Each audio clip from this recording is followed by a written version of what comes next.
Today I'm embossing design paper and highlighting texture to create a fun ocean-inspired card. And what better place to find an ocean than in an alcohol inked background? And if you haven't embossed with design paper before, the 3D embossing folders work like a dream. Now, I did have to sit back and look at this paper for a little while to work out which piece of the ocean was going to be mine. And I cut it down to an A2 panel because this is going to cover the whole front of my card. But today's design is going to be a little bit different because the embossing is not the star of the show. It's going to be sitting in the background. But I think you'll be surprised at just how much it can add to the overall design. So I've got the perfect embossing folder here. It's got this wavy pattern on it. But if you have an ocean sort of coloured background, even if you've watercoloured one or ink blended one yourself, or even if you're just using some blue cardstock, you can certainly adapt it to use whatever embossing folder that you might have, because it's really just adding a pattern in the background, and the blue is what's going to give it the look of the ocean. And I wanted these embossing lines just to stand out a little bit more, and I remembered another card that I'd made where I'd used ink on top of the embossing lines, and I will link that one down below. It was a floral design and really beautiful.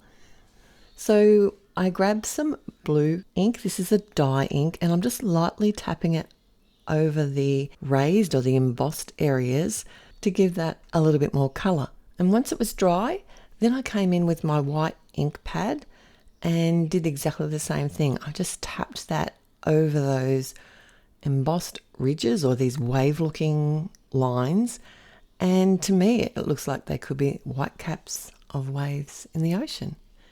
And of course that pigment ink is going to take a little bit of time to dry, so I have set that aside while I'm working on the rest of the card. And I've decided to make this a shaker.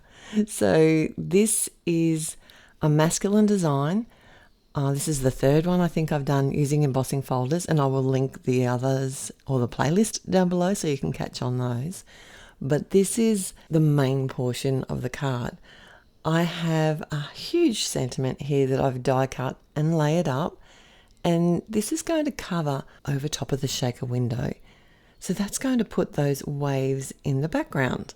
So I just love making shaker cards for masculine designs. I think they're a lot of fun, and let me be honest, I just love making them. Any interactive card. And one thing that I usually like to do if I am going to pop something up is double up the cardstock. But obviously this is personal choice because you're going to know what kind of weight your cardstock is. I just don't want things to bend in the post. And the new foam tape that I've got is nearly the same width as this, so it was probably not going to make a ton of difference anyway. It's going to give the foam tape that sits behind it is going to give it a lot of support. And if you haven't made a shaker card before, they're very easy to do. I'm going to just cover the front of my card with my panel now that the ink is all dry. This is going to be my background for my shaker. Next, I need to create a well, and that frame that I die cut before becomes the well. I've added an acetate window behind it, and I just use some tape runner to do that because anything will stick to the acetate. It's very adhesive. And this foam tape is double thick foam tape, so it works really well. If you don't have the double thick one, you can easily just double up the foam tape that you do have. But the trick is not to have any gaps in the corner. You actually really need to make like a sealed square where you're going to put the shaker bits. But I'll show you a little bit more about that in a moment.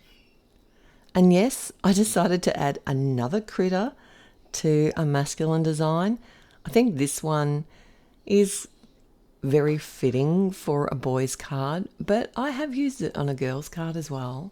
And it's from an older set which has seen a lot of love from me. So you've probably met this shark before. His name's Tiger or Lily, depending whether you make him into a boy or a girl. He does come with eyelashes. And sadly, he's retired now. Well, not in my house. But you could also use anything like a fish, even a cute little crab would work well, or a seagull. There's a lot of really cute seagull images out there.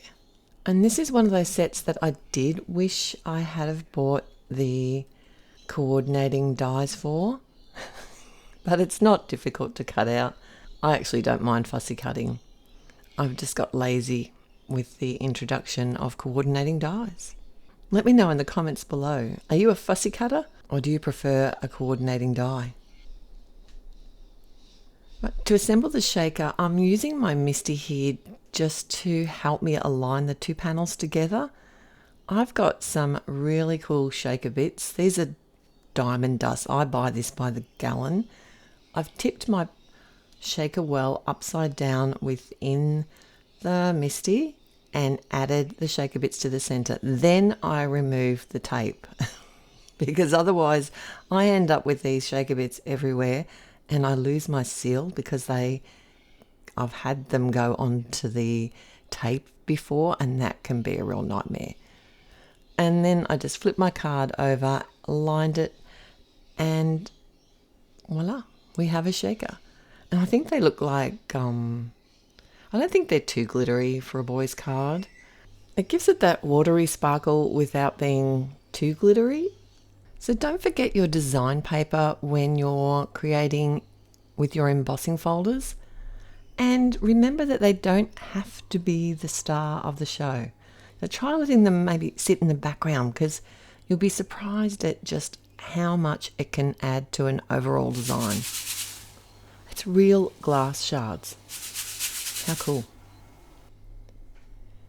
And I've got 2 more embossing folder videos here for you to enjoy, and I look forward to seeing you there. If you did like today's video, don't forget to click on the like button, and if you haven't subscribed, what are you waiting for? It's totally free. I look forward to seeing you back here again real soon. Till then, happy paper crafting. Bye.